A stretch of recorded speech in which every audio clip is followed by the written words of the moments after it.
welcome to our channel. Whether you're trekking through the Ozarks or just out there enjoying nature, our mission is simple: to help you become a better landscape photographer and to bring you along for the ride.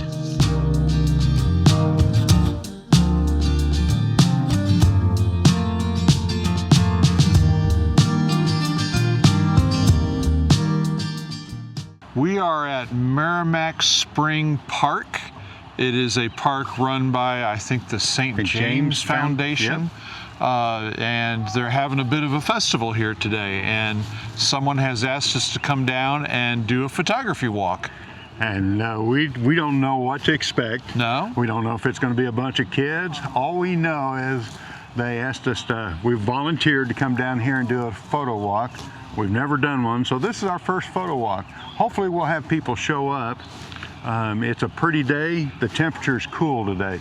We're going to talk about compositionally mainly. We're going to talk about, I'm going to talk about auto ISO. A lot of people won't know what that is, so we won't go in real deep. I'm going to have Steve talk about the composition part, and then we're going to talk about maybe aperture priority. We don't know if these are going to be iPhone shooters or if they're actually going to bring DSLRs or mirrorless cameras. We have no clue. Yeah.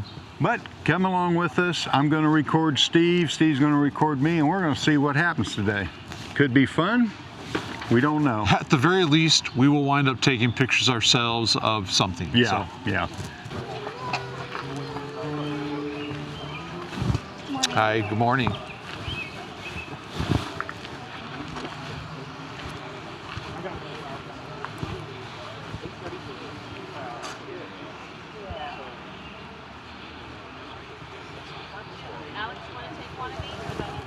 Okay, what are you doing? All right, Mike and I were just kind of walking around seeing what's what, and there's this reflection that caught Mike's eye, and he took a photo of it, and I thought, how about I show you what's going on? But I really don't.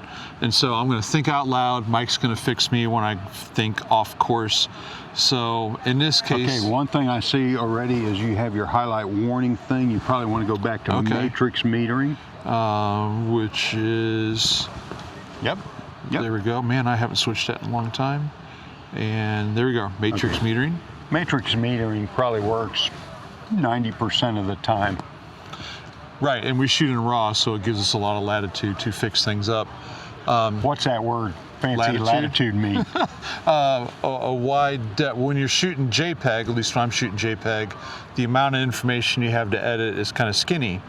But when you shoot RAW, the amount of information you get to edit is wider. There you go. So you have more latitude. There you go. A wider. And then the highlights and the shadows, you can open the shadows, and sometimes you can bring down the highlights a little bit. And so my original reason for wanting to think about this is knowing what I know about reflection, which is even though the reflection might be 20 feet away from me, it's reflecting something that's 30 feet away from me. And so my depth of field actually should probably be wider than I would originally think. Because if I focus on that right there, the tree's going to be out of focus. Right. And so... You're thinking f-stop, depth of field. Thinking f-stop, and so I'm going to move my f-stop up, bigger numbers. There you go. Trying to keep it simple. Bigger numbers. Technically, they're not bigger; they're actually smaller. But you know, we'll go bigger number. And Kathy always says that. My wife always saying, "Why does everything got to be backwards in photography?" Yeah, because it's all fractions, and I failed that in elementary school. Me too. I don't like numbers. And so I'm moving that up, and I still like shooting as much manual as I can. My shutter speed, there's nothing moving really fast here, so I'm going to take that down to, well, usually our rule is twice the big number here, so that would put it around 100, 110 actually. So I'm at 160, that should be good enough. Sun's going in and out, and I got my ISO in auto.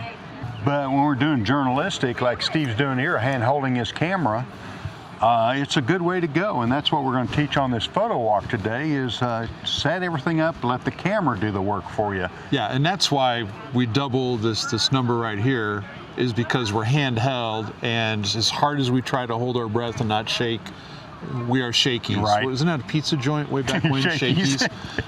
So anyway, about that. Let's see what we can compose something, and let's try to change angles a little bit. I think if I get down, the sun's actually on the base of the tree now, and I'm going to focus on the reflection Hopefully the depth of field carries me through.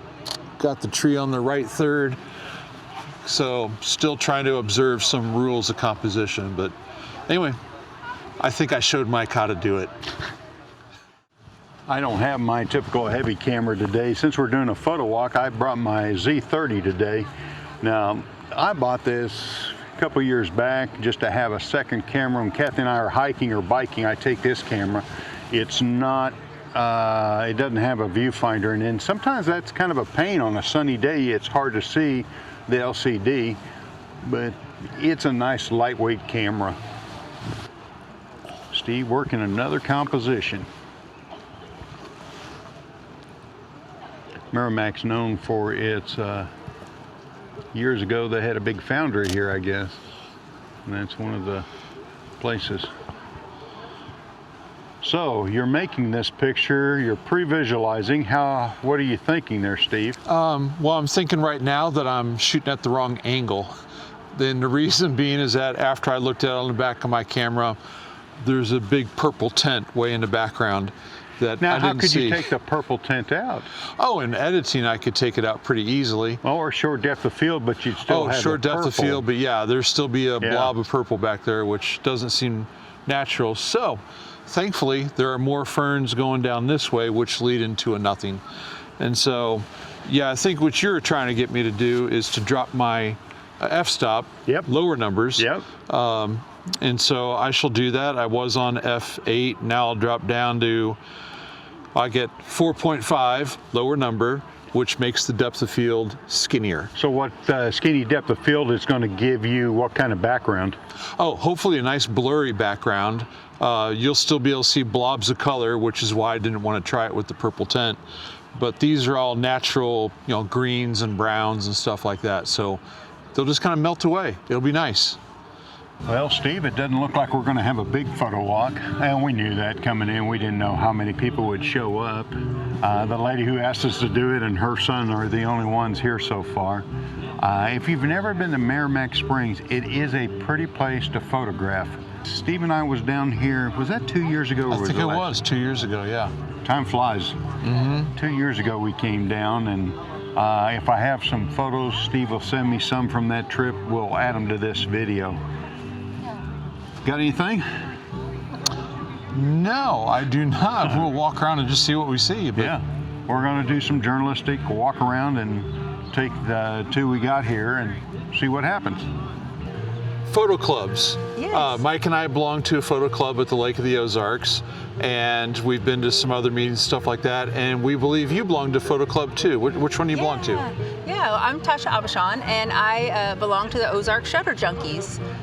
We're a group out of Southeast Missouri, but it's just a group of photographers that get together. We throw out random events on our Facebook page. You can find us on Ozark Shutter Junkies. And we get out, we have different interests. We have groups that like to go and do night photography. We have groups that like to do bird and nature photography. So there's a lot of different options. All right, and so for you, what was the importance of joining a photography club?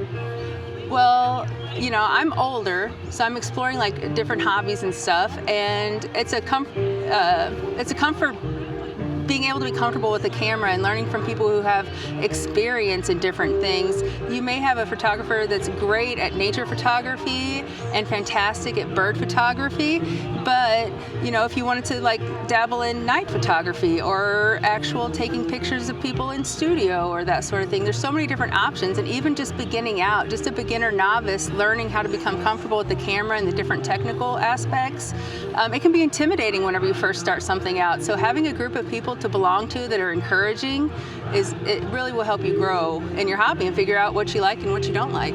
All right. And I personally have found that even though I know a few things about the camera, I'm still learning a lot. How about you? Is it like a never-ending process, or? It is a never-ending process, and in the beginning it can feel overwhelming, but as you sink into like your knowledge base and the different things that you find interesting, you'll find that you start helping answer people's questions, and it's kind of a little bit of a role, like you learn more, you grow more, you know better, so you can do better, and then you share that knowledge. And then we actually went on a night shoot with both of you guys, and that's how I learned night photography, and I've gotten some really cool night shots. Lincoln actually took a really great photo that won our People's Choice Awards in last year in 2025 of his Regal cat Watson. All right. Yeah.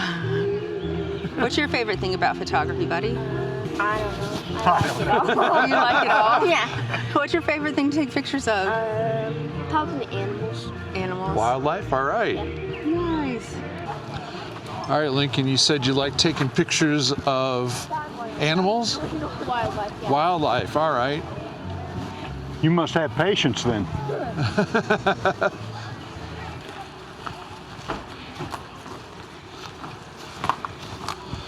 Rule of thirds is one of the things. Like, have you ever played tic-tac-toe? Yeah. Okay. Like the... Yes, exactly, yeah. And I'll probably keep it down to maybe 3 rules for you. Although there's probably like 6 or 7 or something like that. But anyway, so rule of thirds. We also have this one called leading lines, where a line leads your eyeball up into the picture. And then another one I have is a thing called repetition. That means you got the same thing over and over and over again. And so we're standing here on this road, and I think there's at least 2 rules happening right before your eyes right now. Remember, we said rule of thirds, leading lines, and repetition. Do you see anything around? It might be a leading line. Boom, Very fist bump. good, you got it. All right. And repetition. There you go. Tons of it. These are both incredibly simple things, but I think, Lincoln, you can take this simple thing and make it look really cool with what you know about photo composition. And so what I would probably do, but you can do what you want because you're an artist, all right? But what I would probably do, sometimes the simplest thing is to come to the leading line, put 1 foot on one side and 1 foot on the other, just kind of squat down and you just shoot right on down the line. You want to give that a try? Excellent, getting way down there. That's Well, it'd be great. cool if he ends up working for National Geographic or something, and we can take credit for it.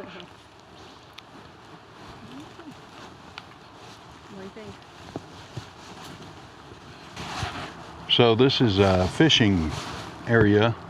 Lots of fishermen today. The water's a little stained. The sun keeps going in and out, so photographically it's a little tough. But what a beautiful, beautiful scene here. All those guys downstream there fishing.